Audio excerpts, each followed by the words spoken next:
Hello students, welcome to दक्षिणा ई classroom. CT2 में paper 1 का डिस्कशन हम स्टार्ट करते हैं। क्वेश्चन 1 देखिए, how many of the following structures can show geometrical isomerism.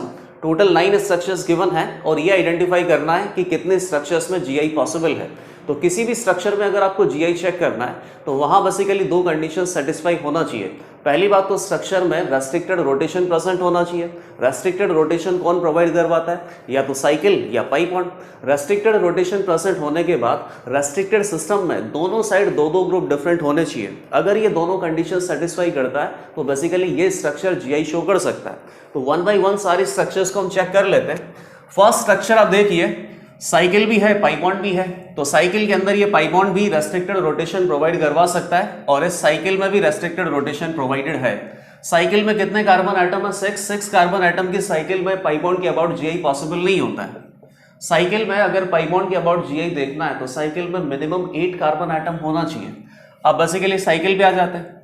तो साइकिल में क्या करना पड़ेगा, कोई भी 2 sp3 कार्बन देखो, जैसे कि इसको और इसको देख रहे हैं, sp3 ही देखना पड़ेगा क्योंकि sp3 पे ही दो ग्रुप प्रेजेंट हो सकते हैं। डिफरेंट होंगे या नहीं होंगे चेक करना है। तो इन दोनों कार्बन के एटम के अबाउट ये साइकिल रेस्ट्रिक्टेड रोटेशन प्रोवाइड करवाता है। अब आपको क्या चेक करना है, दो डिफरेंट ग्रुप होने चाहिए। यहाँ पे हाइड्रोजन और हाइड्रोजन प्रेजेंट है, दो डिफरेंट ग्रुप नहीं है। यहाँ पे ड्यूटेरियम और हाइड्रोजन प्रेजेंट है, दो डिफरेंट ग्रुप हैं, लेकिन दोनों साइड दोनों ग्रुप डिफरेंट होने चाहिए, तब जाके GI पॉसिबल है। तो यहां तो GI पॉसिबल नहीं है। अब नेक्स्ट क्वेश्चन पे आते हैं। 6 कार्बन एटम के साइकिल है, पाइप बॉन्ड के अबाउट GI नहीं होगा, साइकिल के अबाउट होगा। हाइड्रोजन ड्यूटेरियम दोनों ग्रुप डिफरेंट है, GI पॉसिबल है। पाइप बॉन्ड के अबाउट नहीं है, साइकिल के अबाउट GI है, hydrogen deuterium. Similarly pipe bond के अबाउट नहीं है लेकिन साइकिल के अबाउट है, hydrogen deuterium. Cycle restricted rotation provide करवा रहा है और बेसिकली रेस्ट्रिक्टेड रोटेशन का जो सिस्टम है इसमें दोनों साइड दोनों ग्रुप डिफरेंट है तो GI शो करेगा। साइकिल में पॉसिबल नहीं है पाइप बॉन्ड के अबाउट, और बाकी ये दोनों कार्बन ही बचे sp3, यहीं पे दो ग्रुप हो सकते हैं। तो दोनों ग्रुप कौन से हैं? हाइड्रोजन GI पॉसिबल नहीं है, ना तो पाइप बॉन्ड के अबाउट GI पॉसिबल है, ना साइकिल के अबाउट GI पॉसिबल है। तो अभी तक टोटल 3 स्ट्रक्चर है जहां पे GI पॉसिबल है। अगली स्ट्रक्चर आप देखिए, पाइप बॉन्ड में तो देखना ही नहीं है लेकिन साइकिल के अबाउट GI पॉसिबल है। ड्यूटेरियम हाइड्रोजन पाइप बॉन्ड के अबाउट नहीं है। 6 कार्बन एटम की साइकिल में पाइप बॉन्ड के अबाउट GI पॉसिबल नहीं होता है। तो सारे कार्बन एटम तो बेसिकली पाइप बॉन्ड में ही कवर हो गए, कहीं पे भी GI पॉसिबल नहीं है। यहाँ पाइप बॉन्ड के अबाउट GI पॉसिबल है, टोटल 9 कार्बन एटम है साइकिल में। पाइप बॉन्ड के अबाउट GI पॉसिबल है क्योंकि 10 कार्बन एटम है साइकिल में। 1 2 3 4 5 6 टोटल 6 स्ट्रक्चर्स है जहां पे GI पॉसिबल है। तो पहला क्वेश्चन तो बहुत आसान था और बहुत अच्छे से आप इस क्वेश्चन को बना सकते हो। नेक्स्ट क्वेश्चन देखिए, number of reactions where electrophilic substitution reaction will occur. तो इलेक्ट्रोफिलिक सब्स्टिट्यूशन रिएक्शन कहां पे पड़ा है? ORM2 में पहला रिएक्शन यही है। और इलेक्ट्रोफिलिक सब्स्टिट्यूशन किसका कैरेक्टरिस्टिक रिएक्शन होता है? बेंजीन रिंग, मतलब कि एरोमेटिक कंपाउंड का। तो बेसिकली अपने पास क्या होना चाहिए? एरोमेटिक कंपाउंड होना चाहिए, और जो भी अपने पास रिएजेंट है वहां से इलेक्ट्रोफाइल अगर क्रिएट हो गया तो ये इलेक्ट्रोफाइल इसके ऊपर अटैच कर दो। कंप्लीट मैकेनिज्म आपको पता है। फाइनली इलेक्ट्रोफिलिक एरोमेटिक सब्स्टिट्यूशन के प्रोडक्ट हमें मिलते हैं। क्या मिलेंगे? जिस कार्बन एटम पे इलेक्ट्रोफाइल अटैच हो रहा है वहां से H+ एटम लीव कर जाता है। टोटल 2 स्टेप मैकेनिज्म होता है और इस तरीके से इलेक्ट्रोफिलिक एरोमेटिक सब्स्टिट्यूशन होता है। अब यहां चेक करना है कि कहां पे नहीं हो सकता। तो ये सबसे पहला तो इलेक्ट्रोफिलिक एरोमेटिक सब्स्टिट्यूशन होगा। किसका एग्जाम्पल? एक तरीके से फ्रिडल क्राफ्ट रिएक्शन का। ElCl3 लुईस एसिड होता है। लुईस एसिड क्या करेगा? इस Cl- को यहां से लेके चला जाएगा, कार्बोकेटाइन क्रिएट होगा। कार्बोकेटाइन इलेक्ट्रोफाइल है और इंट्रामोलिकुलर रिएक्शन होगा क्योंकि इसी मॉलिक्यूल के अंदर अपने पास क्या प्रेजेंट है? एरोमेटिक रिंग प्रेजेंट है जहां पे अटैक होना है, और इसी मॉलिक्यूल के अंदर इलेक्ट्रोफाइल भी प्रेजेंट है। तो ये इलेक्ट्रोफाइल रिंग के ऊपर अटैक करके साइक्लाइजेशन के प्रोडक्ट हमें बना के देगा। मोर इंपोर्टेंटली इलेक्ट्रोफिलिक एरोमेटिक सब्स्टिट्यूशन तो होने वाला है। फ्रिडल क्राफ्ट अल्काइलेशन का एग्जांपल है। Fe+Br2 क्या बनाएगा? ये FeBr3 अगेन लुईस एसिड, और ये लुईस एसिड यहां से क्या कर लेगा? Br- को एक्सट्रैक्ट करेगा। तो क्या बनेगा? Br+ FeBr4-। इस तरीके से अगेन इलेक्ट्रोफाइल मिल गया, एरोमेटिक रिंग है, इलेक्ट्रोफिलिक एरोमेटिक सब्स्टिट्यूशन होगा।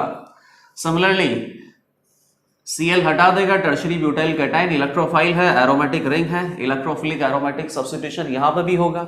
अगले में देखो, COCl ये असाइलेशन वाला फंडा आ गया बेसिकली। ElCl3 Cl माइनस को खा जाएगा तो यहाँ पे क्या बनेगा, असाइल कैटाइन रिंग पे अटैक करेगा, इलेक्ट्रोफिलिक एरोमेटिक सब्स्टिट्यूशन यहाँ पे भी है। लेकिन अब ये अगले वाला देखना, यहां से आपको क्या मिलेगा, FeBr3 in presence of Br2, और यहां से इलेक्ट्रोफाइल क्या मिलेगा, Br+। ये Br+ इलेक्ट्रोफाइल रिंग पे अटैक करेगा तो इलेक्ट्रोफिलिक एरोमेटिक सब्स्टिट्यूशन होगा।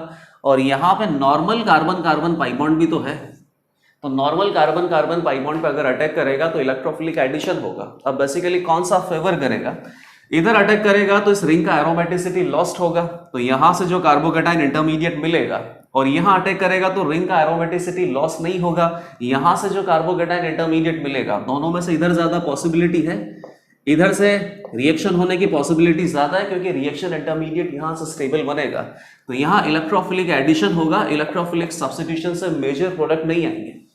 इधर देख लो, concentrated HNO3 plus concentrated H2SO4, NO2 plus electrophile आता है, बेसिकली नाइट्रेशन का प्रोसेस है, इलेक्ट्रोफाइल अपने पास है, एरोमेटिक रिंग अपने पास है, इलेक्ट्रोफिलिक एरोमेटिक सब्स्टिट्यूशन होगा, और फाइनली प्रोडक्ट आपको क्या मिलेगा, नाइट्रोबेंजीन। तो कितना हो गया, 1 2 3 4 5 रिएक्शंस में इलेक्ट्रोफिलिक सब्स्टिट्यूशन पॉसिबल है और ई वाले में इलेक्ट्रोफिलिक एडिशन पॉसिबल है। इस तरीके से ये दोनों क्वेश्चंस आपने कंप्लीट कर लिए। अब नेक्स्ट क्वेश्चन पे आते हैं। नेक्स्ट क्वेश्चन पैसेज बेस्ड है और पैसेज में इलेक्ट्रोफिलिक एरोमेटिक सब्स्टिट्यूशन का मैकेनिज्म बता रखा है। इलेक्ट्रोफिलिक एरोमेटिक सब्स्टिट्यूशन का जो मैकेनिज्म है वो ऑलरेडी हमें पता भी है, और इलेक्ट्रोफिलिक एरोमेटिक सब्स्टिट्यूशन में प्रोडक्ट बनाना बहुत इजी प्रोसेस है। केवल आपको इतना देखना है कि जो भी रिएजेंट आपको दे रखा है उस रिएजेंट से इलेक्ट्रोफाइल क्या क्रिएट होता है। अगर एक बार आपने इलेक्ट्रोफाइल क्रिएट कर लिया तो 50% वर्क तो यही कंप्लीट हो गया। इलेक्ट्रोफाइल क्रिएट करने के बाद इस इलेक्ट्रोफाइल को बेंजीन रिंग पे अटैच करना है। अगर बेंजीन रिंग सबस्ट्रेट है तब तो इलेक्ट्रोफाइल यहां पे किसी भी पोजीशन पे अटैक कर सकता है क्योंकि सारी पोजीशंस इक्विवेलेंट है। ये सारा ही मैं वापस से आपको इलेक्ट्रोफिलिक एरोमेटिक सब्स्टिट्यूशन का मैकेनिज्म बता रहा हूं। पहले स्टेप में इलेक्ट्रोफाइल अटैक करता है तो बेसिकली यहां पे कार्बोकेटाइन इंटरमीडिएट जनरेट होता है। इस कार्बोकेटाइन को क्या बोलते हैं, सिग्मा कॉम्प्लेक्स। और अगली स्टेप में क्या होता है कि इस रिएक्शन मिक्सचर में जो भी बेस प्रेजेंट है ये H+ को अपने इलेक्ट्रॉन देता है। कार्बन हाइड्रोजन बॉन्ड के इलेक्ट्रॉन कार्बोकेटाइन के साथ पाई बॉन्ड का फॉर्मेशन करता है, तो वापस रिंग में एरोमेटिसिटी आ गया और इस तरीके से इलेक्ट्रोफिलिक एरोमेटिक सब्स्टिट्यूशन 2 स्टेप में कंप्लीट हो जाता है। ये आरडीएस स्टेप होता है, ये फास्ट होता है। तो अगर मान लो कि बेंजीन प्रेजेंट है अपने पास सबस्ट्रेट मॉलिक्यूल में तो इलेक्ट्रोफाइल कहीं पे भी अटैच हो सकता है, लेकिन अगर बेंजीन पे पहले से कोई ग्रुप सब्स्टिट्यूटेड है तो इस ग्रुप के रेस्पेक्ट में इलेक्ट्रोफाइल कहां पे अटैच होगा, ओरिएंटेशन ऑफ इलेक्ट्रोफाइल और रिएजेंट से क्या इलेक्ट्रोफाइल मिलेगा, इन दोनों प्रॉब्लम को अगर आपने सॉल्व कर लिया तो इलेक्ट्रोफिलिक एरोमेटिक सब्स्टिट्यूशन के प्रोडक्ट हम बहुत इजीली बना सकते हैं। अब क्वेश्चंस पे आ जाते हैं। पैसेज पढ़ने का कोई जरूरत नहीं था क्योंकि पैसेज तो बहुत ईजी है। क्वेश्चन 1 आप देखिए इसका, दैट मीन्स क्वेश्चन नंबर 3 हो गया। ये क्या लगा के दे रखा है, CS3 NO2 ग्रुप सब्स्टिट्यूटेड है, ये +Hc लगाता है, इलेक्ट्रॉन डोनेटिंग है, ये -M है, -Hc लगाता है।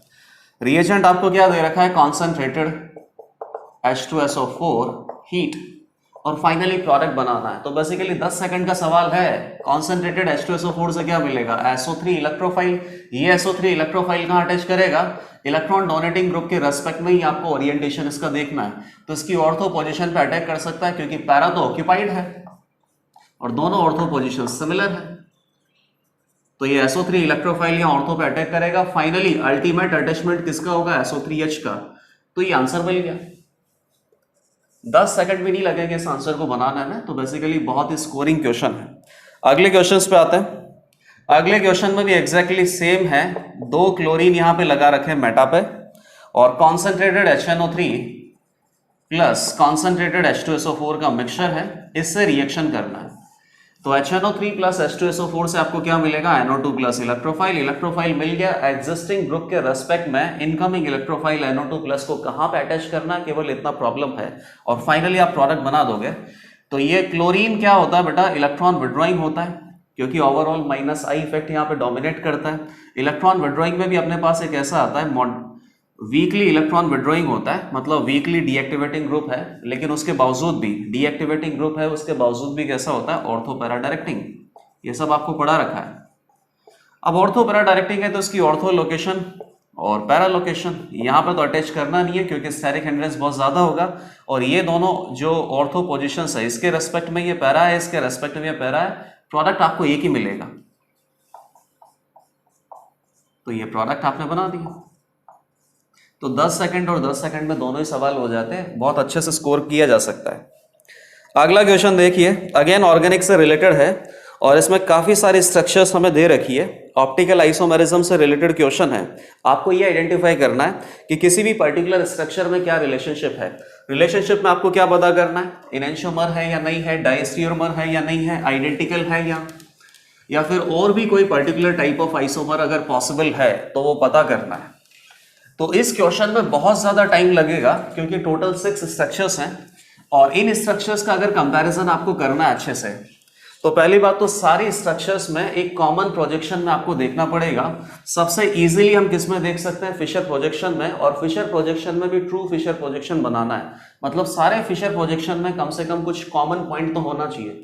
कॉमन पॉइंट का बात अगर मैं कर रहा हूं तो इसका मतलब क्या है, जैसे मान लो कि कुछ फिशर प्रोजेक्शन हमें बना के दे रखे इस तरीके से, तो अगर आपको इन फिशर प्रोजेक्शन में ये देखना है कि कोई भी मॉलिक्यूल एक दूसरे का मिरर इमेज है या नहीं है, इसी तरीके से अगर आंसर निकालना है तो कम से कम ये वर्टिकल लाइन तो आप सेम रखना, बाकी इस हॉरिजॉन्टल लाइन पे जो ग्रुप्स प्रेजेंट है वो जिस भी तरीके से दे रखे हैं कोई दिक्कत नहीं है। वर्टिकल लाइन सेम रखने के बाद जब आप इनमें कंपैरिजन करोगे, अगर ये एक दूसरे का मिरर इमेज आता है और ऑप्टिकली एक्टिव है तो ऑप्टिकली एक्टिव मिरर इमेज को क्या बोलते हैं, इनैंशियोमर। ऑप्टिकली इनएक्टिव मिरर इमेज अगर बना के दे रखा है तो वो बेवकूफ बनाया हुआ है, क्योंकि ऑप्टिकली मिरर इमेज तो हो ही नहीं सकता ना। ऑप्टिकली मिरर इमेज को आप क्या बोलोगे, आइडेंटिकल। जैसे कि ये अगर बना के दे दिया जाए तो ये जबरदस्ती दो कंपाउंड बना के दे रखे हैं, क्योंकि ये ऑप्टिकली इनएक्टिव है। ऑप्टिकली इनएक्टिव दो फॉर्म में तो एग्जिस्ट कर ही नहीं सकता, लेकिन इन्होंने जबरदस्ती दो फॉर्म बना के दे रखा है, तो इसको क्या बोलेंगे, ऑप्टिकली इनएक्टिव मिरर इमेज। तो इसको क्या बोलते हैं, आइडेंटिकल। और क्या बोलते हैं, होमोमर्स। और अगर मान लो मिरर इमेज नहीं है तो सिंपल सा आंसर है डायस्टियोमर्स। तो यहां पे जो टोटल 6 स्ट्रक्चर्स आपको दे रखी है उन 6 स्ट्रक्चर्स को मैं बना देता हूं। बनाने के बाद एक कॉमन प्रोजेक्शन में लाना पड़ेगा, तभी आप जाके बहुत इजीली आंसर निकाल सकते हो, और इजीली क्या, तभी करेक्टली आंसर आ सकता है। तो ये 6 स्ट्रक्चर्स आप देखिए। बेंजीन रिंग इन्होंने बना रखा है तो मैं उसको पीएच लिखूंगा। तो ये पहला हो गया अपने पास पीएच। यहां पे वेज में OH है तो डैश में अपने आप ही कौन होगा, H। वेज में Br है, डैश में कौन होगा, H। अब मैं इसको डायरेक्टली ट्रांसफॉर्म कर रहा हूं, ये घुमाना पड़ेगा ताकि ये इक्लिप्स में चेंज हो जाए। PH Br H, ये इस तरीके से इसको घुमाएंगे, 180 से घुमाएंगे तो PH ऊपर चला जाएगा। कार्बन कार्बन सिंगल बॉन्ड में फ्री रोटेशन होता है, फ्री रोटेशन है तो हम यहाँ पे घुमा सकते हैं। घुमाने से इसकी कॉन्फ़िगरेशन में कोई चेंज नहीं आएगा। मॉलिक्यूल हम चेंज नहीं कर रहे हैं, मॉलिक्यूल एग्जैक्टली सेम है तो आंसर भी सेम ही आएगा। PH ऊपर चला गया, OH बाहर है तो अंदर चला जाएगा OH, और H बाहर आ जाएगा। अब क्या करना होता है, वेज और डैश के बीच में यहाँ पे ऐसे लेट जाओ जमीन पे, और देखो यहाँ पे ये जो वेज और डैश के बीच में अगर लेटोगे तो वेज और डैश दोनों अपने हाथों में पकड़ के आएंगे। तो हाथों में पकड़ के आएंगे तो इनको कहाँ लिखना है, लेफ्ट और राइट में। और ये जो PH और PH है ऊपर पीछे की साइड दिखाई देगा, जो पीछे की साइड दिखाई देता है उसको क्या, कहाँ लिखा जाता है, वर्टिकल लाइन पे। जो सर में दिखाई देगा उसको सर पे, जो पैरों में दिखाई देगा उसको पैरों पे। तो PH और PH अगर इस तरीके से लेटेंगे तो राइट हैंड साइड बोर्ड के बाहर जा रहा है, राइट हैंड साइड, और राइट हैंड साइड में कौन आ रहा है, H और Br। या बोर्ड के बाहर कौन आ रहा है, HBr।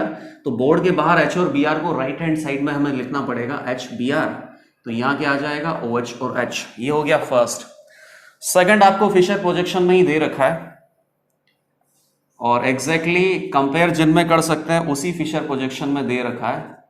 तो यहां तो चलो काम आसान हो गया। थर्ड पे आ जाते हैं। थर्ड में भी फिशर प्रोजेक्शन बना के दे रखा है और यहां सबसे बड़ी गड़बड़ है, ये आंसर तो आपका बहुत इजीली आ जाना चाहिए। आप इसको देखो, इन दोनों में तो स्ट्रक्चर सेम है ना। स्ट्रक्चर की बात कर रहा हूं, कॉन्फ़िगरेशन की नहीं बात कर रहा हूं। स्ट्रक्चरली सेम है।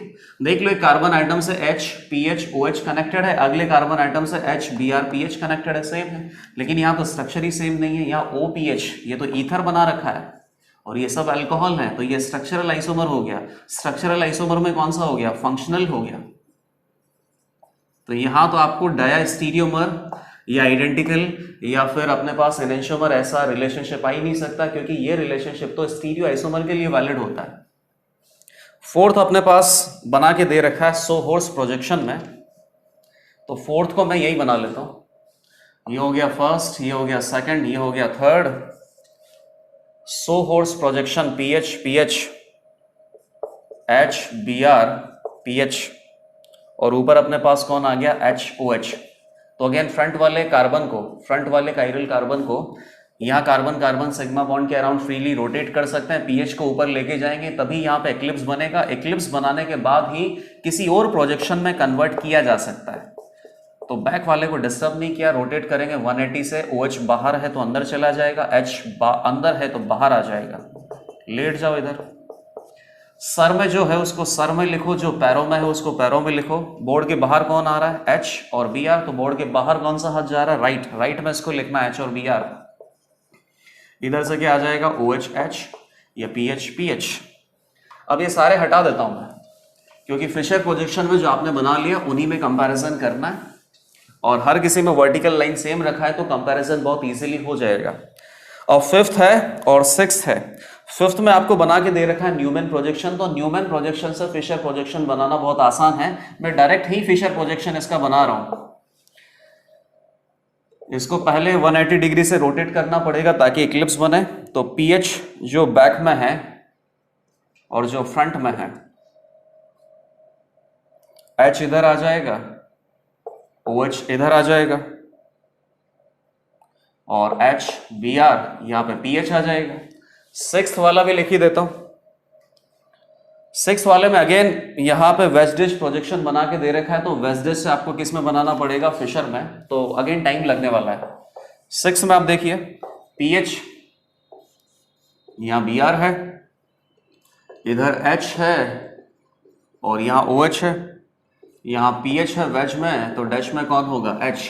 तो PH के रेस्पेक्ट में ही आपको फिशर बनाना है। तो बेसिकली इस फ्री रोटेशन के अराउंड दोनों कायरल कार्बन को रोटेट करना पड़ेगा, इसको 180 से रोटेट करना पड़ेगा। फाइनली मैं तो ढांचा बना देता हूं। ढांचा बनाने के बाद इसमें हर किसी ग्रुप को यहां पर सब्स्टिट्यूट करना है ताकि ये इक्लिप्स फॉर्म बन जाए। PH पहले तो इसको रोटेट करेंगे 180 से, तो ये बेसिकली कहाँ है, बाहर है तो ये अंदर चला जाएगा, वो अंदर है तो ये बाहर आ जाएगा। इसको कितने से रोटेट करना पड़ेगा, ये ऑलरेडी अपने पास यहाँ पे बाहर है,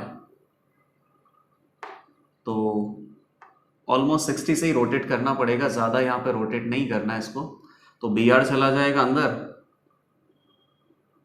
और अपने पास H कहाँ है, अंदर है तो ये बाहर आ जाएगा, और ये ऑलरेडी बाहर है इस तरीके से, तो 60 से रोटेट करने के बाद ये प्लेन में चला जाएगा, तो PH वहां पे चला गया।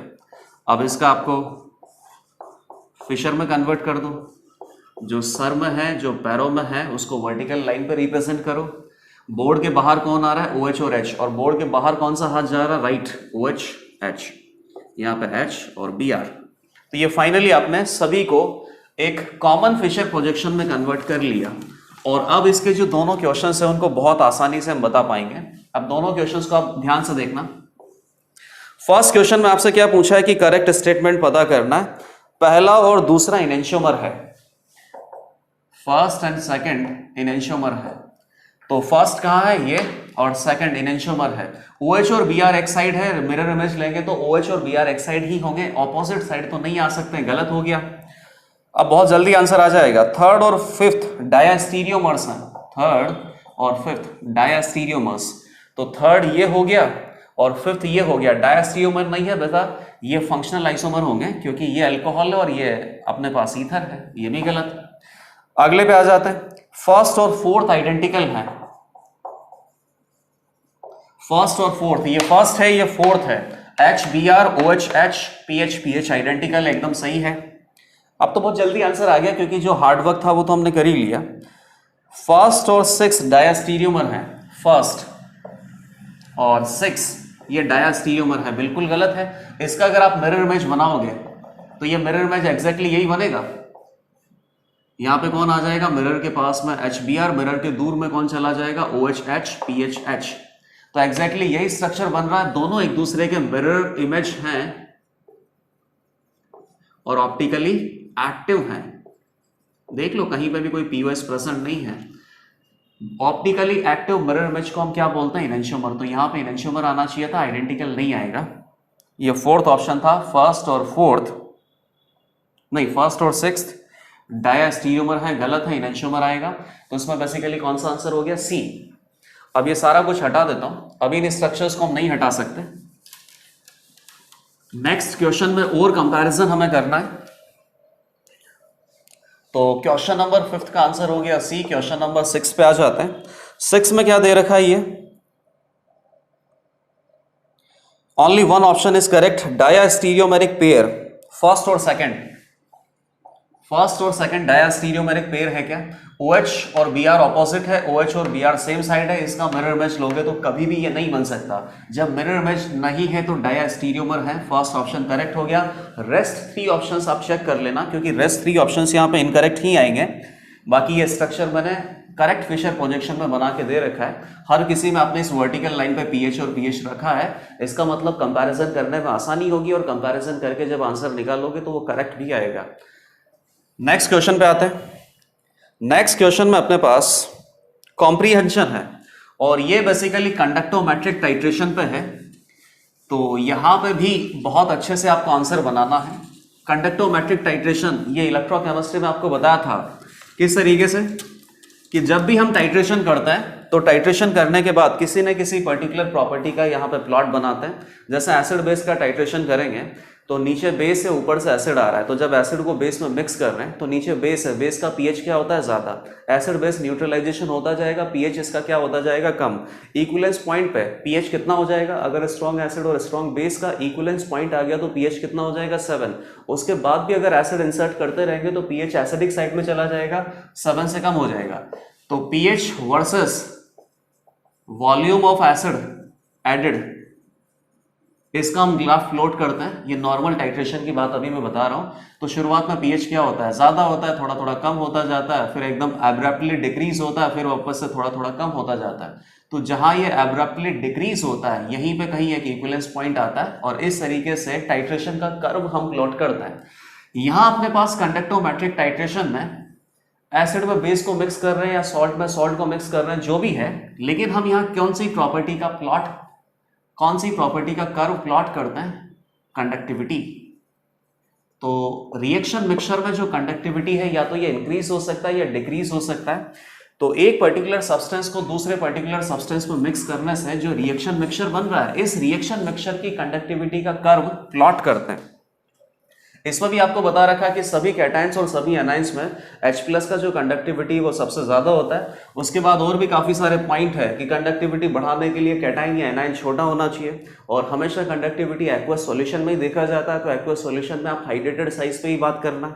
जितना ज्यादा कैटाइनिक चार्ज होगा, जितना ज्यादा एनाइनिक चार्ज होगा, उतना ज्यादा चार्ज को कैरी किया जा सकता है, तो कंडक्टिविटी इंक्रीज होगा। ये सारे पॉइंट आपको बहुत पहले से पता है।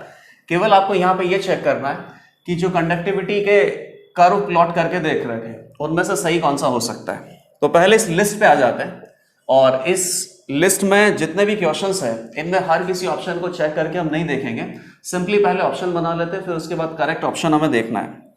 तो कॉलम 1 की अगर बात करें, कॉलम 2 और कॉलम 3 क्या दे रखा है इसमें? तो प्लॉट करके दे रखा है आपको कर्व। वॉल्यूम ऑफ टाइट्रेंट, ठीक है भाई, वॉल्यूम ऑफ टाइट्रेंट। और एक बात और बता देता हूं, ये क्वेश्चन आप बहुत इजीली कर सकते हो, लेकिन इस क्वेश्चन को देखते से छोड़ना भी पड़ सकता है। अगर आपको टाइट्रेंट और एनालाइट का मीनिंग नहीं पता है तब तो फिर आपको छोड़ना ही पड़ेगा, क्योंकि फिर तो गलत ही होगा ये, जबकि क्वेश्चन बहुत सिंपल है। तो टाइट्रेंट कौन होता है? जो बेसिकली स्टैंडर्ड सॉल्यूशन है। स्टैंडर्ड सॉल्यूशन का क्या पता होता है? कॉन्सेंट्रेशन पता होता है। एक्सपेरिमेंट करने के बाद वॉल्यूम भी पता चल जाता है। किस तरीके से एक्सपेरिमेंट होता है अपना? ये जैसे मान लो कि अपने पास एक ट्यूब है, इसमें आपने क्या भरा हुआ है? टाइट्रेंट। ऊपर नीचे बीकर होता है, बीकर में अपने पास क्या होता है? Unknown solution. अननोन सॉल्यूशन को क्या बोलते हैं? एनालाइट। इसकी कॉन्सेंट्रेशन आपको पता नहीं होती है, लेकिन वॉल्यूम तो पता होता है, क्योंकि आप ही ने तो भरा है 10 ml 20 ml। तो कॉन्सेंट्रेशन पता नहीं है, वॉल्यूम आपको पता है। यहाँ कॉन्सेंट्रेशन आपको पता है, जिस तरीके से टाइट्रेशन करते जाएंगे तो यहाँ रीडिंग से आपको क्या पता चल जाएगा, वॉल्यूम भी पता चल जाएगा। तो बेसिकली यहाँ पे मोल आपको पता है, और किस तरीके से कर सकते हैं कि milli equivalent of this is equal to milli equivalent of this. Milli equivalent कितना होता है, milli mole multiplied by N factor, milli mole multiplied by N factor, सब कुछ आपको पता है तो इसका कॉन्सेंट्रेशन भी पता चल जाएगा। यही टाइट्रेशन का प्रोसेस होता है। लेकिन ऊपर अपन किसको फिल करते हैं, टाइट्रेंट को, नीचे किसको फिल करते हैं, एनालाइट को। तो यहाँ पे अपने पास कॉलम 1 और कॉलम 2 में क्या दे रखा है ये आपको देखना पड़ेगा, और ये दोनों अगर आप सही से बनाओगे तब इस क्वेश्चन को अटेम्प्ट करना, वरना क्वेश्चन को अटेम्प्ट करने का कोई फायदा नहीं है। एनालाइट एंड टाइट्रेंट, यहां पर एनालाइट है और यहां पे टाइट्रेंट है, मतलब इसको ऊपर से हम इंसर्ट कर रहे हैं। ये अपने पास कौन है, NH4OH, CS3COOH, HCl, NaOH। तो ये strong acid, strong base, weak base और वीक एसिड, आधा काम तो यहीं से हो जाएगा। NaOH, CS3COOH और NH4OH। इधर आपने नंबरिंग दे रखा है 1 2 3 4, इधर भी नंबरिंग है 1 2 3 4, यहां नंबरिंग है PQRS। टोटल 3 क्वेश्चन है, तीनों क्वेश्चन बहुत जल्दी हो सकते हैं। केवल आपको कंडक्टोमेट्रिक टाइट्रेशन के बारे में थोड़ा बहुत आइडिया होना चाहिए, और ये पता होना चाहिए कि किसको एनालाइट बोलते हैं और किसको टाइट्रेंट बोलते हैं। तो टाइट्रेंट को एनालाइट में मिक्स करेंगे, इससे रिएक्शन मिक्सचर प्रोड्यूस होगा। रिएक्शन मिक्सचर की जो कंडक्टिविटी है उसका कर्व हम प्लॉट कर रहे हैं। कर्व आपको दे भी रखें, ऐसा कुछ है, ये ऐसा कुछ है, ये कांस्टेंट हो रहा है, ये पहले कम हुआ फिर ज्यादा हुआ फिर कांस्टेंट हो गया। अब देख लेते हैं इसमें कौन सा कर्व हो सकता है। पहले क्वेश्चन में आपको क्या दे रखा है कि करेक्ट कॉम्बिनेशन कौन सा है, और कॉम्बिनेशन देखो 1 3 Q 1 1 P 1 3 S और 1 2 Q। मोर देन 1 करेक्ट है, मल्टीपल करेक्ट क्वेश्चन हो सकता है ये। तो Q P S Q ऐसा कुछ दे रखा है, और 3 1 3 2, और आगे वाले क्या है 1, सॉरी ये 2 है बेसिकली, और उसके बाद सारे कोई 1 1 है। अब इसमें बहुत जल्दी हम आंसर निकाल लेते हैं कि कौन सा सही है और कौन सा गलत है। सबसे पहले तो आप ये देखो कि जो आप अगर ऐड कर रहे हो वो स्ट्रॉन्ग एसिड या स्ट्रॉन्ग बेस है, तो जब इक्विवेलेंस पॉइंट आएगा तब तक तो ठीक है, और इक्विवेलेंस पॉइंट के बाद अगर आप स्ट्रॉन्ग एसिड और स्ट्रॉन्ग बेस ऐड करते ही रहोगे तो स्ट्रॉन्ग एसिड और स्ट्रॉन्ग बेस से बेसिकली आयंस की कॉन्सेंट्रेशन इंक्रीज होती है। आयंस की कॉन्सेंट्रेशन इंक्रीज होती जाएगी तो कंडक्टिविटी इंक्रीज होती जाएगी। आफ्टर इक्विवेलेंस पॉइंट कंडक्टिविटी केवल तभी इंक्रीज होती है जब स्ट्रॉन्ग इलेक्ट्रोलाइट हम ऐड कर रहे हैं। तो अगर आप P और Q को ऐड करोगे ना तो यहां पे बेसिकली कंडक्टिविटी इंक्रीज होना चाहिए आफ्टर इक्विवेलेंस, और इक्विवेलेंस तक क्या होगा उसके लिए मैं प्लॉट देख लूंगा। तो फाइनली यहाँ पे इंक्रीजिंग है, यहाँ पे इंक्रीजिंग है, यहाँ पे कांस्टेंट है, यहाँ पे कांस्टेंट है। तो ये दोनों कर्व अपने पास कब आ सकते हैं, जब P और Q टाइट्रेंट हो। तो P और Q टाइट्रेंट आपको दे रखे हैं, यहाँ पर S टाइट्रेंट है, S को मैच कर रखा है फर्स्ट से। फर्स्ट में फाइनली कंडक्टिविटी इंक्रीज हो रहा है, जबकि S के केस में फाइनली कंडक्टिविटी इंक्रीज नहीं हो सकता, क्योंकि S में आप क्या ऐड कर रहे हो, वीक इलेक्ट्रोलाइट। तो ये तो गलत हो गया और ये तीनों सही आएंगे। अभी देखना, इसको मैच कर रखा है सेकंड से, इसको मैच कर रखा है फर्स्ट से, इसको मैच कर रखा है फर्स्ट से। फर्स्ट और सेकंड दोनों में ही फाइनली कंडक्टिविटी इंक्रीज कर रहा है, और इन दोनों में ही P और Q आपको दे रखा है। अब देख लेते हैं बाकी सब। बताइए, सेकंड है अपने पास और थर्ड है, और फिर इसके बाद क्या है, Q है। सेकंड ये रहा, उसके बाद थर्ड है और Q है। थर्ड मतलब कि HCl हो गया, और HCl में Q NOH डिप कर रहा है। तो ठीक है भाई, पहले कौन है, H प्लस और Cl माइनस है। जब ये इसमें है नहीं तो कंडक्टिविटी बहुत बढ़िया। जब इसको इसमें मिक्स करेंगे तो H plus OH minus neutralise होके क्या बना लेंगे, वाटर। ये इनिशियल हो गया, ये थोड़े टाइम t के बाद हो गया। वाटर के बाद यहाँ पे क्या प्रेजेंट होगा अपने पास, Na प्लस प्रेजेंट होगा, Cl माइनस प्रेजेंट होगा। पहले भी 2 आयन थे, अब भी 2 आयन है, लेकिन फिर भी कंडक्टिविटी डिक्रीज होगा, क्योंकि H प्लस को रिप्लेस करके कौन आ गया, Na प्लस। H प्लस की कंडक्टिविटी बहुत ज्यादा होती है, Na प्लस की कंडक्टिविटी बहुत कम होती है। तो जैसे जैसे ये इसको न्यूट्रलाइज करता रहेगा कंडक्टिविटी डिक्रीज होगा।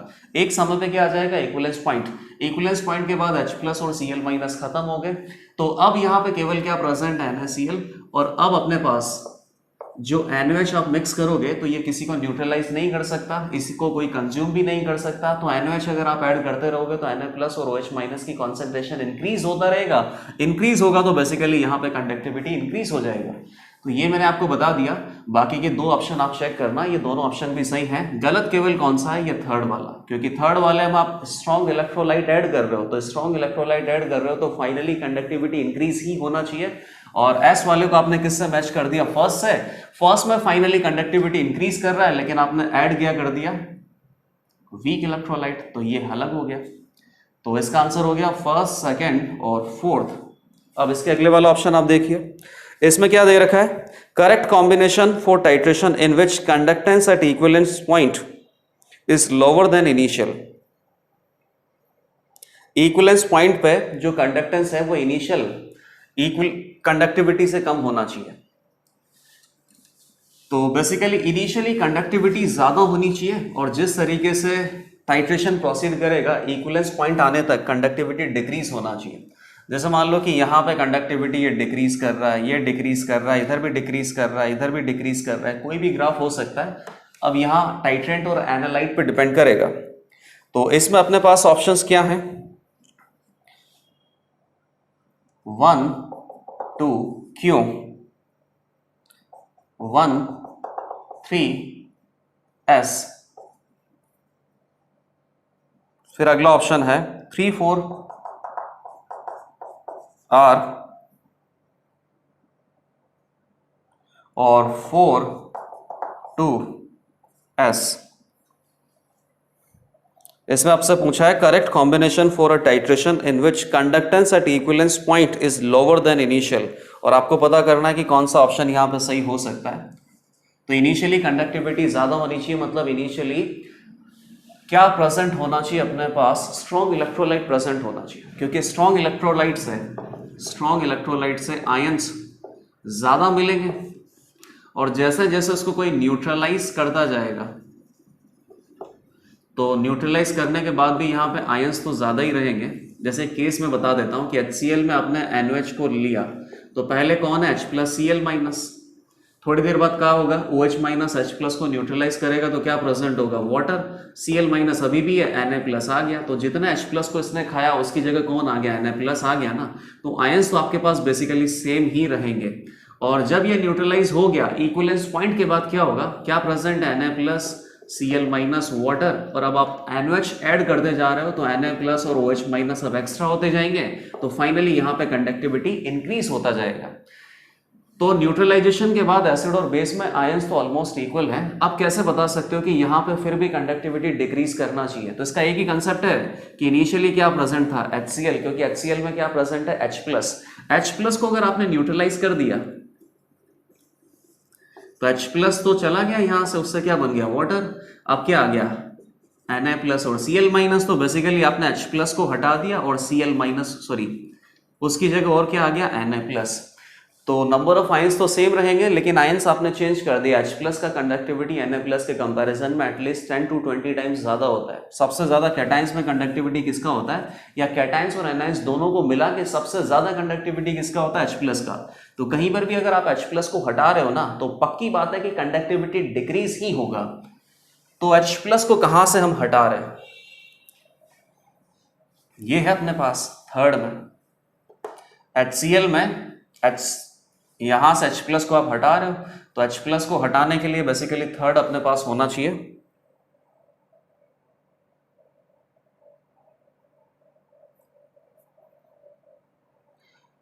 तो फर्स्ट ऐसा करते सारे ही ऑप्शन चेक करने पड़ेंगे। ये तो फर्स्ट ऑप्शन में अपने पास क्या है, फर्स्ट, सेकंड और Q, तो ये अपने पास कर्व प्लॉट आएगा। इसके बाद ये सेकंड है और Q है, Q आप इसमें इंसर्ट कर रहे हो, तो ये बेसिकली वीक एसिड है। तो वीक एसिड में अगर आप स्ट्रॉन्ग बेस मिक्स करोगे तो यहां से न्यूट्रलाइजेशन होगा, आयंस यहां पे इंक्रीज होंगे, और फाइनली जब आप इसमें इक्विवेलेंस पॉइंट आएगा तो इक्विवेलेंस पॉइंट पे सॉल्ट प्रेजेंट होगा। पहले क्या प्रेजेंट है, वीक एसिड, इक्विवेलेंस पॉइंट पे क्या प्रेजेंट होगा, सॉल्ट। सॉल्ट में basically number of ions increase हो जाएंगे। नंबर ऑफ आयंस अगर इंक्रीज हो गए तो कंडक्टिविटी बढ़ना चाहिए, और आपको क्या पता करना कि कंडक्टिविटी डिक्रीज होना चाहिए इक्विवेलेंस पॉइंट पे, ये हटा दो। फर्स्ट अपने पास है, थर्ड है। थर्ड में कौन है HCl, और HCl में हम कौन सा मिक्स कर रहे हैं S, NH4OH। तो सबसे पहले कंडक्टिविटी ज्यादा है, जब इक्विवेलेंस पॉइंट आएगा तो कंडक्टिविटी क्या हो जाएगा कम, क्योंकि क्या प्रेजेंट होगा NH4Cl, और उसके बाद जब आप इसमें इंसर्ट करते रहोगे NOH, ये इनिशियल कंडीशन, ये इक्विवेलेंस पॉइंट, यहां तक कंडक्टिविटी कम हो रहा है, और अब इसमें NH4OH वीक इलेक्ट्रोलाइट अगर मिक्स करेंगे तो conductivity do not increase much, या कंडक्टिविटी रिमेन्स कांस्टेंट, जबकि यहाँ पे कंडक्टिविटी फाइनली इक्विवेलेंस पॉइंट के साथ इंक्रीज किया इन्होंने। तो पहले दो तो आंसर नहीं है, थर्ड पे आ जाते हैं। थर्ड वाला ये ग्राफ है, इसमें फोर्थ है अपने पास NOH, और NOH में हम मैच कर रहे हैं किसको, R को। R अपने पास क्या हो गया CH3COH, ठीक है। तो शुरुआत में अपने पास क्या प्रेजेंट है Na+OH-, टाइम t पे क्या प्रेजेंट होगा H+OH- को खा गया, तो H2O प्रेजेंट होगा, Na+ प्रेजेंट होगा, CH3COO- प्रेजेंट होगा। इक्विवेलेंस पॉइंट पे ये सब खा जाएगा इसको, तो क्या प्रेजेंट होगा CH3COO- Na+, और अब इसमें CH3COOH आएगा। तो इक्विवेलेंस पॉइंट के बाद तो कंडक्टिविटी इंक्रीज नहीं करना चाहिए, क्योंकि वीक इलेक्ट्रोलाइट हम यहाँ पे मिक्स कर रहे हैं, तो ये कांस्टेंट है, ये तो सही है। शुरुआत में Na+ और OH- था, थोड़ी देर बाद क्या हो गया Na+ और CH3COO-। नंबर ऑफ आयंस तो सेम है, OH- को रिप्लेस करके ये बिगर आयन आ गया, बिगर आयन का यहाँ पे कंडक्टिविटी क्या होगा कम, तो शुरुआत में कंडक्टिविटी डिक्रीज कर रहा है और उसके बाद ये कांस्टेंट रह रहा है, तो थर्ड ऑप्शन यहाँ पे सही आ गया। फोर्थ भी देख लेते हैं, फोर्थ में क्या है, फोर्थ कंडक्टिविटी डिक्रीज करता है, इंक्रीज करता है, कांस्टेंट रहता है, ऐसा तो कोई कर्व ही नहीं आएगा, इसको तो चेक करने का भी कोई फायदा नहीं है, तो थर्ड आंसर हो गया। और इस तरीके से आपने अगर कंडक्टिविटी का जो टाइट्रेशन है वो अच्छे से पढ़ा है, तभी इस क्वेश्चन को हम सॉल्व कर पाएंगे। और थोड़ा बहुत दिमाग ये लगा लिया करो कि फाइनली हम ऐड किसको कर रहे हैं, स्ट्रॉन्ग इलेक्ट्रोलाइट को या वीक इलेक्ट्रोलाइट को। अगर स्ट्रॉन्ग इलेक्ट्रोलाइट मतलब कि स्ट्रॉन्ग एसिड और स्ट्रॉन्ग बेस को अगर ऐड कर रहे हैं तो इक्विवेलेंस पॉइंट के बाद कंडक्टिविटी इंक्रीज होता है, और अगर वीक इलेक्ट्रोलाइट या वीक इलेक्ट्रोलाइट में वीक एसिड या वीक बेस को ऐड कर रहे हैं तो इक्विवेलेंस पॉइंट के बाद कंडक्टिविटी ज्यादा चेंज नहीं होता है, मतलब कि ऑलमोस्ट कांस्टेंट रहता है। तो इस बात को भी अगर हम ध्यान रखते हैं तो इस क्वेश्चन के जो आंसर है वो बहुत जल्दी आ सकते थे। बहुत टाइम लग रहा है वैसे इस क्वेश्चन में। अगला क्या है कि इनकरेक्ट कॉम्बिनेशन को आपको सेलेक्ट करना है। तो ये जो इनकरेक्ट कॉम्बिनेशन है ये आप खुद ही सेलेक्ट कर लेना, क्योंकि पहले दो क्वेश्चन में कंडक्टोमेट्रिक टाइट्रेशन का जो सारा थ्योरी है वो हम रिवाइज कर चुके हैं। इनकरेक्ट ऑप्शन आपको सेलेक्ट करना है। अब इसमें आपको पास क्या दे रखा है, देखा जल्दी से करने की कोशिश करते हैं इसको। 1 है, 4 है, 1 है, 1 है, तो ये 1 वाला सब में दे रखा है। इसके बाद क्या है, थर्ड है, सेकंड है, थर्ड है, फोर्थ है, इसके बाद QSSR। तो 1 में अपने पास फाइनली कंडक्टिविटी इंक्रीज हो रहा है इक्विवेलेंस पॉइंट के बाद भी। तो 1 में बेसिकली क्या प्रेजेंट होना चाहिए, टाइट्रेंट हम कौन सा मिक्स करेंगे, स्ट्रॉन्ग एसिड या स्ट्रॉन्ग बेस, तो P और Q मिक्स कर सकते हैं। तो 1 में P और Q मिक्स करना चाहिए। तो 1 में R मिक्स कर रहे हो गलत है, 1 में S मिक्स कर रहे हो गलत है, 1 में Q मिक्स कर रहे हो, ये जरूर आप देखो अभी इस पे थोड़ा सा है अपने पास। 1 में Q मिक्स कर रहे हैं और बीच में क्या आ गया, थर्ड। तो थर्ड में अपने पास कौन है, HCl। तो ये आंसर अपने पास गलत हो गया, क्योंकि HCl में अगर आप NOH मिक्स करोगे तो इनिशियल कंडीशन में कौन है, H+ और Cl-, अप टू इक्विवेलेंस क्या होगा, OH- H+ को खा जाएगा, तो H2O plus Cl- plus Na+, और इक्विवेलेंस के बाद क्या होगा, Cl- Na+, वाटर तो है ही सही, NaOH और आता जाएगा। तो शुरुआत में अपने पास कंडक्टिविटी क्या है, ज्यादा, इक्विवेलेंस पॉइंट तक कंडक्टिविटी कम होता रहेगा, क्योंकि H+ को रिप्लेस करके कौन आ रहा है, Cl-। इक्विवेलेंस पॉइंट आने के बाद नंबर ऑफ आयंस इंक्रीज होते जाएंगे, कंडक्टिविटी इंक्रीज होगा, तो ये ग्राफ आना चाहिए। इन्होंने कौन सा दे रखा है, फर्स्ट, तो ये भी गलत है, फर्स्ट भी गलत है, ये भी गलत है, ये भी गलत है, सेकंड वाला सही है यहाँ पे, इसका आंसर होगा 1, 3, 4। तो ये कंडक्टोमेट्रिक टाइट्रेशन का जो अपने पास लिस्ट में क्वेश्चन था ये भी हमने कंप्लीट कर लिया। अब नेक्स्ट क्वेश्चन यहाँ पे बहुत इजी है और इतने ज्यादा टाइम कंज्यूमिंग नहीं है। नेक्स्ट क्वेश्चन पे आप ध्यान दो, 3-मिथाइल ब्यूट 1-इन आपको दे रखा है और ये पूछा है कि कहां पर एडिशन रिएक्शन होगा विदाउट रीअरेंजमेंट। एल्कीन दे रखा है और एल्कीन में एडिशन रिएक्शन करना है। तो एडिशन कौन कौन सा आपने पढ़ा है, इलेक्ट्रोफिलिक एडिशन और free radicals addition. Free radical addition केवल एक ही जगह होता है, HBr in presence of peroxide, और जहां पर फ्री रेडिकल एडिशन होता है वहां कोई भी रीअरेंजमेंट की पॉसिबिलिटी नहीं है। पहला तो आपने यहां से पता कर लिया।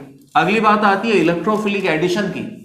इलेक्ट्रोफिलिक एडिशन में इलेक्ट्रोफाइल पहले अटैक करता है। इलेक्ट्रोफाइल के अटैक करने से दो टाइप के इंटरमीडिएट मिल सकते हैं, क्योंकि दो टाइप के इलेक्ट्रोफाइल आपके पास हैं, या तो इलेक्ट्रोफाइल कैसा हो विदाउट लॉन पेयर, या इलेक्ट्रोफाइल कैसा हो विद लॉन पेयर।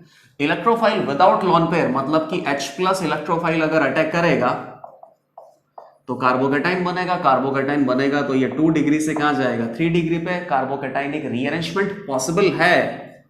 और अगर इलेक्ट्रोफाइल विद लॉन पेयर जैसे कि Br+, Cl+ या हैवी मेटल कैटाइन या फिर HBO की अगर बात करें, क्योंकि यहां तो कोई इलेक्ट्रोफाइल ऐसे जनरेट हो नहीं रहा है, यहां पे बोरोन के पास एम्प्टी ऑर्बिटल है, ये एग्जैक्टली एज अ होल ही अटैक कर सकता है।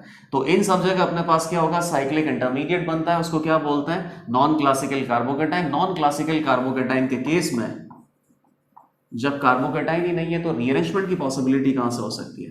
तो रीअरेंजमेंट केवल एक ही जगह हो सकता है एल्कीन में, जब एल्कीन के ऊपर इलेक्ट्रोफिलिक एडिशन हो, और इलेक्ट्रोफिलिक एडिशन में इलेक्ट्रोफाइल कौन हो, H+, क्योंकि H+ के पास लॉन पेयर नहीं होता है। H+ जब अटैक करेगा तो कार्बोकेटाइन इंटरमीडिएट बनता है, रीअरेंजमेंट का पॉसिबिलिटी है।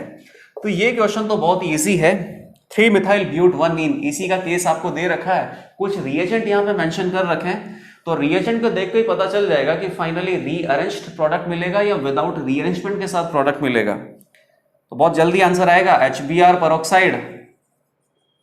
HBr हैलोजन एसिड का जो एडिशन होता है, तो हैलोजन एसिड से आपको क्या मिलता है, H+ मिलता है, तो H+ इलेक्ट्रोफाइल अटैक करेगा, इलेक्ट्रोफिलिक एडिशन होगा। H+ इलेक्ट्रोफाइल अटैक करेगा, कार्बोकेटाइन बन सकता है, रीअरेंजमेंट की पॉसिबिलिटी है। लेकिन पेरोक्साइड के साथ अगर आप इसे यूज कर रहे हो तो यहां से फ्री रेडिकल जनरेट होता है, फ्री रेडिकल एडिशन रिएक्शन होती है, वहां पे रीअरेंजमेंट नहीं होता है। फटाफट बता देता हूं, रिएजेंट का ही काम है बेसिकली यहां पे, कंप्लीट रिएक्शन के तो प्रोडक्ट हमें बनाने ही नहीं। दूसरा क्या हो गया, ICl, Cl2 in presence of water, ये हो गया अपने पास HgOAc2। OMDM के रीअरेंजमेंट, सॉरी OMDM के यहाँ पर रिएजेंट आपको दे रखे हैं। OMDM से क्या होता है, addition of water, Markovnikov addition करना होता है विदाउट रीअरेंजमेंट, क्योंकि हैवी मेटल कैटायन है। ये HBO के रिएजेंट आपको दे रखे हैं। B2H6 in presence of THF, H2O2 in presence of OH-, Cl2 in presence of CCl4, non polar solvent है। और Cl2 बेसिकली, Cl2 का मतलब क्या हो गया, हैलोजन, हैलोजन को ऐड करना है, Cl+ और Cl- ऐड होगा पाई बॉन्ड को ब्रेक करने के बाद, डाइल्यूट H2SO4, और इसके बाद अपने पास क्या है, HCl in presence of peroxide.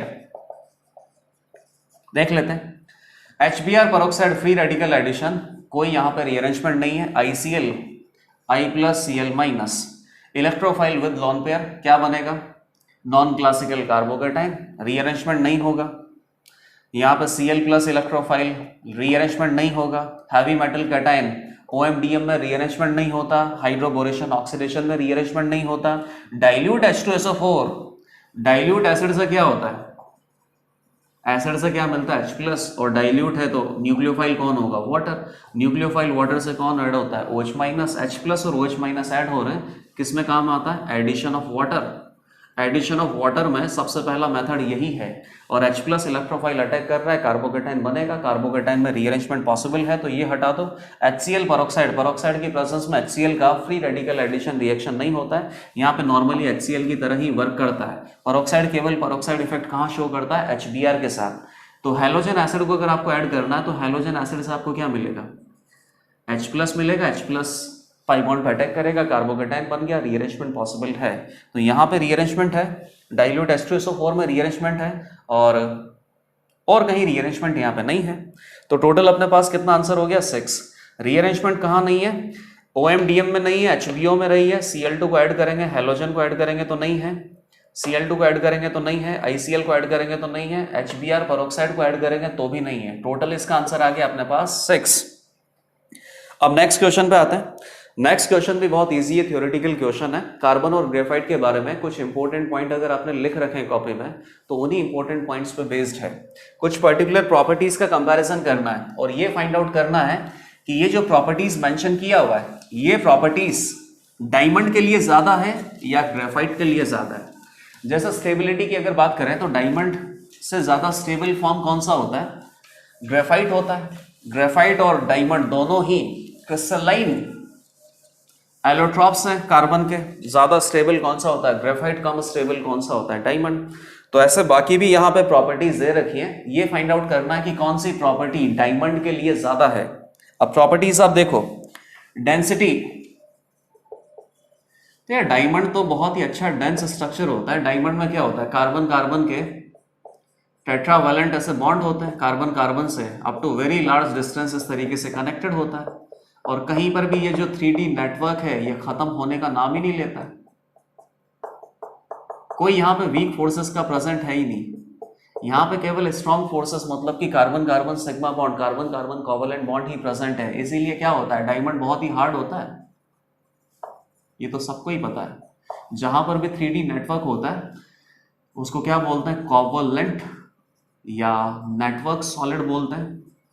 ये आप सॉलिड स्टेट में पढ़ोगे, और सबसे हार्डेस्ट मटेरियल नेचर में यही होता है जहां पे कोवलेंट या नेटवर्क सॉलिड प्रेजेंट होता है।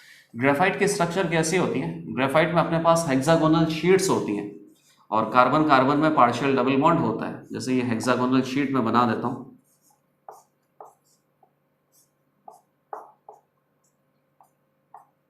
ये शीट इस तरीके से कंटिन्यू रहेगी।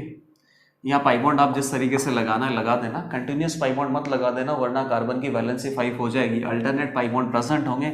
इसी तरीके से ये शीट होगी, इनके बीच में बेसिकली वॉन्डर वॉल इंटरेक्शन होता है।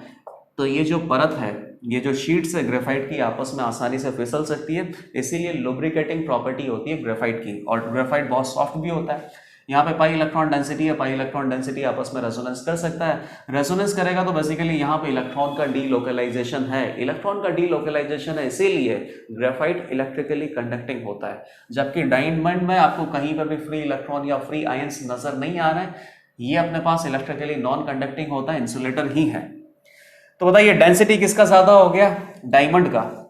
जिसका भी ज्यादा है ना उसके ऊपर मैं राइट का निशान लगाता जाऊंगा। इलेक्ट्रिकल रजिस्टिविटी, रजिस्टिविटी का मतलब हो गया कि कंडक्टिविटी का जस्ट ऑपोजिट, कंडक्टिंग होता ही नहीं है तो रजिस्टिविटी ज्यादा होगा। थर्मल कंडक्टिविटी, बिल्कुल सही बात है, थर्मली ज्यादा कंडक्टिंग होता है डायमंड। अगला क्या हो गया? स्टेबिलिटी, गलत। स्टेबल फॉर्म तो ज्यादा अपने पास कौन सा है? ग्रेफाइट। ये हमने थर्मोडाइनेमिक्स में भी पढ़ा हुआ है। Percentage S character of hybrid orbital, तो यहाँ पे हाइब्रिडाइजेशन क्या? sp3 25% एस कैरेक्टर है। यहाँ हाइब्रिडाइजेशन कितना होगा? sp2 33% एस कैरेक्टर है, तो ये भी ग्रेफाइट में ही ज्यादा है। हार्डनेस हो गया, बॉन्ड एंगल हो गया। हार्डनेस, नेचुरली अकरिंग सबसे ज्यादा हार्ड सब्सटेंस ही डायमंड है, तो हार्डनेस डायमंड के लिए ज्यादा होगा। Bond angle, bond angle diamond में कम होगा क्योंकि डायमंड में sp3 हाइब्रिडाइज्ड है, 109 का एंगल है। यहाँ sp2 हाइब्रिडाइज्ड है, 120 का एंगल है, तो बॉन्ड एंगल तो ग्रेफाइट में ज्यादा है। Carbon carbon bond length, carbon carbon bond length भी डायमंड में ही ज्यादा होगी। सिंगल बॉन्ड है, पार्शियल डबल बॉन्ड है। सिंगल बॉन्ड है तो बॉन्ड लेंथ ज्यादा होगा, partial double bond, bond order increase हो गया, बॉन्ड लेंथ डिक्रीज हो गया। Standard enthalpy of formation delta HF, तो ये भी डायमंड के लिए ज्यादा होगा क्योंकि कार्बन जो ग्रेफाइट है इसका डेल्टा HF तो आप कितना मान के चलते हो? 0। और इसी से हम किसको प्रिपेयर कर सकते हैं? डायमंड को।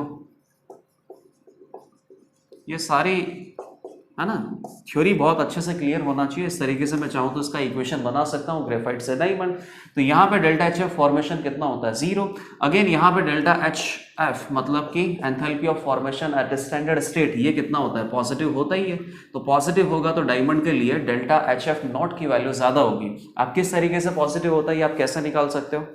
वैसे तो याद होता है लेकिन फिर भी आप इस तरीके से याद कर सकते हो। ये ज्यादा स्टेबल है मतलब ये कम स्टेबल है, कम स्टेबल है तो इसकी एनर्जी क्या होगी? ज्यादा। इसकी एनर्जी ज्यादा करनी है तो एनर्जी देना पड़ेगा। जहां पर एनर्जी देना पड़ता है एंडोथर्मिक प्रोसेस, तो डेल्टा HF की वैल्यू यहाँ पे कितनी आ जाएगी? पॉजिटिव। तो 1 2 और क्या हो गया? 3 4 5 6, टोटल 6 प्रॉपर्टीज ऐसी हैं जो कार्बन के क्रिस्टलाइन एलोट्रॉप डायमंड के लिए ज्यादा है और ग्रेफाइट के लिए कम है। अब नेक्स्ट क्वेश्चन पे आते हैं। नेक्स्ट क्वेश्चन में अपने पास केमिकल काइनेटिक्स से रिलेटेड क्वेश्चन है। और बहुत ही ज़्यादा इजी क्वेश्चन है। सिंपली आपको रेट निकालना है। अब रेट में भी ऐसा नहीं कि कोई फर्स्ट ऑर्डर सेकंड ऑर्डर ऐसा कुछ दे रखा है। रेट में केवल आपको इतना दे रखा है कि जो भी रिएक्टेंट अपने पास है या तो उसकी कॉन्सेंट्रेशन या उसका प्रेशर डिफरेंट टाइम पे आपको दे रखा है। तो रेट कैसे कैलकुलेट करते हैं? Change in concentration per unit time. मतलब कि केमिकल काइनेटिक्स का जो लेक्चर 1 आपने पढ़ा होगा ना, उस लेक्चर 1 के ऊपर बेस्ड ये क्वेश्चन है। प्रेशर के टर्म में अगर आपको कैलकुलेट करना है तो change in pressure per unit time, इस तरीके से रेट निकाल के देना है। लेकिन केवल आपको इतना चेक करना है कि रिएक्टेंट का प्रेशर कितने पर्टिकुलर टाइम में कितना चेंज हुआ है, क्योंकि इसने रिएक्टेंट का प्रेशर नहीं दे रखा है, टोटल सिस्टम का प्रेशर दे रखा है। सिस्टम में रिएक्टेंट और प्रोडक्ट दोनों ही प्रेजेंट होते हैं। In a gaseous reaction A2 is equal to B2 plus C2 divided by 2. There is an increase of pressure from 100 mm Hg to 120 mm Hg in 5 minutes. Rate of disappearance of A2 in mm per minute. मतलब कि pressure पर minute में ही आपको इसका rate बताना है, concentration पर minute में या कॉन्सेंट्रेशन डिवाइडेड बाई टाइम में रेट नहीं बताना है। तो कुछ ज़्यादा ही ईजी कर दिया ये। A2 गैस है, B2 भी गैस है, मैं लिख नहीं रहा हूँ, और C2 भी यहाँ पे गैस है। इनिशियली प्रेशर कितना है? 100, 5 मिनट बाद हो गया 120। तो 100 प्रेशर इसी का होगा, क्योंकि ये तो प्रेजेंट नहीं हो गया। लेट अस से कि इसके कुछ मोल डिसोशिएट हुए, जितने भी मोल डिसोशिएट हुए उसके रेस्पेक्ट में कुछ प्रेशर कम होगा। प्रेशर और मोल दोनों डायरेक्टली प्रोपोर्शनल होते हैं। लेट अस से कि एक्स प्रेशर कम हुआ तो इसका कितना बनेगा? X pressure. इसका कितना बनेगा? x/2 pressure. अब टोटल प्रेशर कितना हो गया? 100 माइनस एक्स प्लस x/2। तो 100 प्लस x/2 ये टोटल प्रेशर हो गया। ये 120 आपको दे रखा, तो x इज इक्वल टू कितना हो गया? 22, 40 mm Hg। तो शुरुआत में 100 था, फिर कितना हो गया? 40 हो गया, सॉरी 40 कम हो गया, तो फिर कितना हो गया? 60 हो गया। किसकी बात करनी होती है? रेट में हमेशा रिएक्टेंट की। तो जितना प्रेशर में चेंज हुआ है डिवाइडेड बाय जितना टाइम में चेंज हुआ है। प्रेशर में चेंज हुआ है, रिएक्टेंट की बात है, तो रिएक्टेंट में क्या आता है? रेट ऑफ डिसअपियरेंस आता है। यहाँ पे बेसिकली प्रेशर या कॉन्सेंट्रेशन डिक्रीज करता है, तो डेल्टा पी का वैल्यू क्या आएगा? नेगेटिव। और नेगेटिव के सामने अगर नेगेटिव लगा देंगे तो कितना हो जाएगा? पॉजिटिव। पॉजिटिव क्यों करना है? क्योंकि आपको रेट कैलकुलेट करना है। तो ये कितना हो जाएगा? 60 डिवाइडेड बाई 5।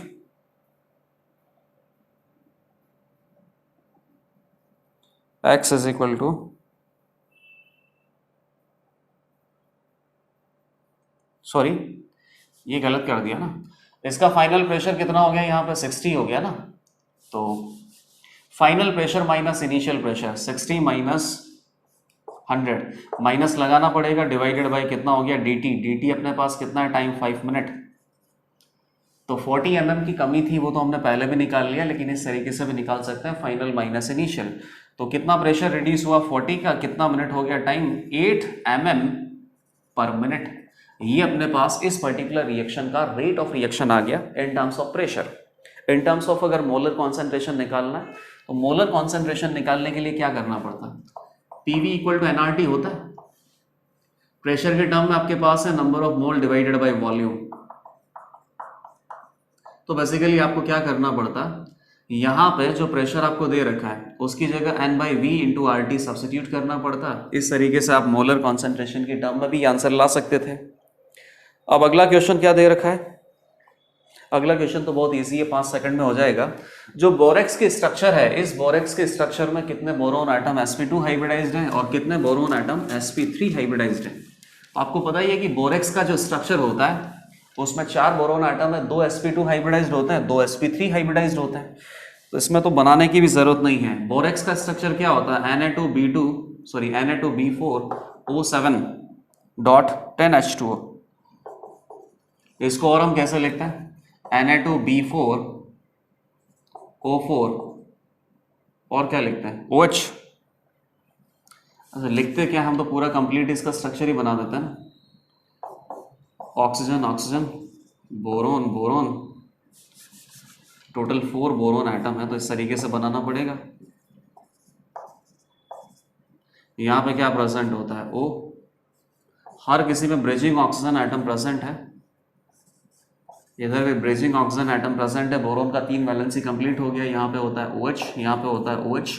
बोरोन के पास एक एम्प्टी ऑर्बिटल होता है, उस एम्प्टी ऑर्बिटल में ही कोई इलेक्ट्रॉन देगा तभी तो फोर्थ बॉन्ड बन सकता है ना, क्योंकि फोर्थ बॉन्ड बनाने के लिए बोरोन के पास इलेक्ट्रॉन तो है नहीं। बोरोन के पास तो आउटर मोस्ट शेल में कितने इलेक्ट्रॉन होते हैं, तीन इलेक्ट्रॉन से इसने कितने बॉन्ड बना दिए, 3। तो अगर फोर्थ बॉन्ड बनना है, क्योंकि फोर्थ बॉन्ड बन सकता है, ऑर्बिटल अवेलेबल है, ऑर्बिटल ही अवेलेबल होने चाहिए, इलेक्ट्रॉन तो कोई और भी दे सकता है। इसी तरीके से बॉन्ड फॉर्मेशन होता है, तो कोई और इलेक्ट्रॉन देगा तो इसके पास फॉर्मल चार्ज कितना आएगा, नेगेटिव। तो ये Na+, यही तो स्ट्रक्चर होता है डॉट एट H2। 10 H2 नहीं है क्योंकि इसमें बाकी सब एडजस्ट हो गया। तो ये दोनों बोरोन एटम अपने पास कितने हो गए, sp3, और ये दोनों बोरोन एटम अपने पास कितना हो गया, अरे ये कहाँ होता है, एक ब्रिजिंग ऑक्सो यहाँ पे नहीं होता है, 4OH-। ये दोनों बोरोन एटम कैसे हो गया, sp2, और ये कितना हो गया, sp3। 4 सिग्मा बॉन्ड है यहाँ पे, 3 सिग्मा बॉन्ड है। अगेन यहाँ बोरोन एटम के पास क्या एम्प्टी ऑर्बिटल है, ऑक्सीजन एटम के पास क्या है, लोन पेयर है। तो लोन पेयर एम्प्टी ऑर्बिटल की तरफ इस तरीके से बैक बॉन्डिंग करता रहेगा, लेकिन बैक बॉन्डिंग से कोई फर्क नहीं पड़ेगा। बैक बॉन्डिंग से ये बॉन्ड कौन सा बनेगा, पाई बॉन्ड, और पाई बॉन्ड को तो वैसे भी हाइब्रिडाइजेशन में काउंट नहीं करते हैं। तो विदाउट बैक बॉन्डिंग भी कितना है, 3 sigma bond, with back bonding भी कितना है, 3 सिग्मा बॉन्ड। इसीलिए sp2 हाइब्रिडाइज्ड है और ये sp3 हाइब्रिडाइज्ड है। ये बोरेक्स की स्ट्रक्चर थी। अगला क्वेश्चन मेटलर्जी से रिलेटेड है। ऑक्साइड ओर आपको फाइंड आउट करना, और काफी सारे ओर यहाँ पे दे रखे हैं, तो देख लेते हैं कि ऑक्साइड ओर कौन से हैं। तो ये तो प्योरली मेमोरी बेस्ड क्वेश्चन है। इस क्वेश्चन का आंसर तो आप केवल तभी बता सकते हो जब आप रिवाइज करके आए हो मेटलर्जी के नोट्स। बॉक्साइट ओर है, किसको बोलते हैं, Al2O3.2H2, एल्यूमिनियम ऑक्साइड का ओर होता है। बॉक्साइट के बाद अपने पास कौन है, क्यूपराइट है, कैसेटराइट है। कैसेटराइट SnO2 का ओर होता है, ऑक्साइड है। क्यूपराइट Cu2O, कॉपर का ऑक्साइड ओर होता है। इसके बाद है सल्वाइन है, गैलेना है, कार्नेलाइट है, अर्जेंटाइट है। गैलेना, कार्नेलाइट, अर्जेंटाइट, नाम से ही समझ में आ रहा है, लेकिन केवल ये पता नहीं करना है कि कौन सा मेटल के ओर है, ये भी पता करना है कि ऑक्साइड ओर है या फिर बाकी क्लोराइड ओर है या सल्फाइड ओर है। सल्वाइन किसको बोलते हैं, KCl हटाओ, गैलेना PbS सल्फाइड ओर है, कार्नेलाइट KCl.MgCl2.6H2O ये भी हटाओ, अर्जेंटाइट Ag2S सिल्वर का सल्फाइड ओर होता है। हमें केवल ऑक्साइड ओर पता करना है। तो इस क्वेश्चन का आंसर अपने पास कितना हो गया, 3। अब आ जाते हैं नेक्स्ट क्वेश्चन पे। नेक्स्ट क्वेश्चन इससे भी ज्यादा इजी क्वेश्चन है। इनफैक्ट इस पेपर का सबसे इजी क्वेश्चन यही है। नॉर्मली अपने पास एक एल्कीन दे रखा है और एल्कीन पे इलेक्ट्रोफिलिक एडिशन हमें करना है।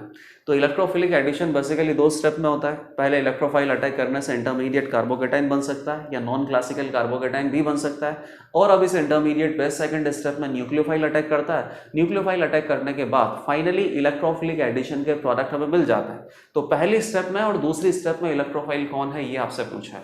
तो बेसिकली मैकेनिज्म के ऊपर बेस्ड है और कुछ ज्यादा ही सिंपल क्वेश्चन है, तो दोनों क्वेश्चन बहुत आसानी से सॉल्व हो जाएंगे। ये अपने पास 1 ब्यूटीन आपको दे रखा है, H+ की प्रेजेंस में ETOH इथेनॉल से रिएक्शन करवाना है। तो इथेनॉल अपने पास क्या हो गया, न्यूक्लियोफाइल। वाटर से अगर रिएक्शन करवाते तो वाटर ऐड होता, तो बेसिकली हाइड्रेशन की बात हो जाती है। इथेनॉल ऐड करना है तो इथेनोलिसिस की बात हो सकती है ये। और H+ अपने पास क्या होगा, इलेक्ट्रोफाइल। तो पहली स्टेप में इलेक्ट्रोफाइल कौन है, H+। ये आंसर हो गया पहले क्वेश्चन का। और दूसरे क्वेश्चन में आपसे क्या पूछा है कि सेकंड स्टेप में इलेक्ट्रोफाइल कौन होगा। ठीक है, H+ इलेक्ट्रोफाइल ने यहां पे अटैक किया तो ये कार्बोकेटाइन इंटरमीडिएट बन गया। कार्बोकेटाइन इंटरमीडिएट में अब कोई रीअरेंजमेंट की पॉसिबिलिटी नहीं है। न्यूक्लियोफाइल कौन है, ETOH, ये लोन पेयर इधर अटैक करेगा। ये न्यूक्लियोफाइल है तो ये क्या है, इलेक्ट्रोफाइल है। तो सेकंड स्टेप में अपने पास इलेक्ट्रोफाइल कौन हो गया, सेकेंडरी ब्यूटाइल कैटायन। ये सेकेंडरी कार्बन है, ब्यूटाइल स्ट्रक्चर है, तो क्या बोलेंगे, सेकेंडरी ब्यूटाइल कैटायन। ये सेकंड स्टेप में इलेक्ट्रोफाइल है और फर्स्ट स्टेप में इलेक्ट्रोफाइल कौन है, H+। ये आंसर आ गया। नेक्स्ट क्वेश्चन पे आ जाओ। नेक्स्ट क्वेश्चन नेक्स्ट क्वेश्चन में आपके पास एक कॉम्प्रिहेंशन दे रखा है। कॉम्प्रिहेंशन में कार्बोक्सिलिक एसिड का reaction in presence of acidic medium alcohol से करवाया, तो कार्बोक्सिलिक एसिड अल्कोहल के साथ जब रिएक्शन करता है तो फाइनली प्रोडक्ट हमें क्या मिलता है, एस्टर। और इस कॉम्प्रीहेंशन पे ध्यान देने से कोई फर्क नहीं पड़ेगा, ये जो मैकेनिज्म दे रखा है उससे कोई फर्क नहीं पड़ेगा, क्योंकि ऑर्गेनिक से रिलेटेड क्वेश्चन नहीं है, केमिकल काइनेटिक्स से रिलेटेड क्वेश्चन है। तो केमिकल काइनेटिक्स में आपको क्या दे रखा है कि ये जो कार्बोक्सिलिक एसिड है और जो कैटालिटिक अमाउंट में एसिड आपने ऐड किया है, दो रिएक्टेंट तो ये हो गए अपने पास, और तीसरा कौन है, अल्कोहल, इन तीनों की कॉन्सेंट्रेशन दे रखी है, रेट आपको दे रखा है।